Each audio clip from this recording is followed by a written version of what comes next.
Okay, so I've put all the bushes in and I've checked that they've seated properly. Now the next thing is to grease them up. So we need to grease around here and through these holes as well. So you're gonna, I tried putting a syringe on it, that didn't really work for me because I've already started on the other side.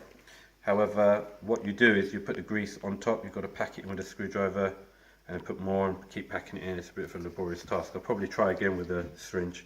So on this side I've put the grease on, and you want to put grease inside here as well.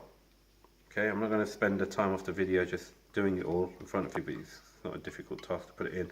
And then you want to put grease over here, especially in these channels. Plenty of grease here, grease on this end, and then you want to put that in, and probably the grease will push out and then you can wipe that surface. And then when you I'll just put it in now anyway.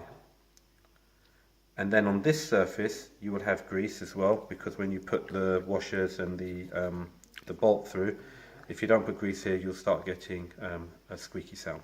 Okay, so that's what you have to do on all of them, and then you're ready to install. Hope that was useful. Thank you.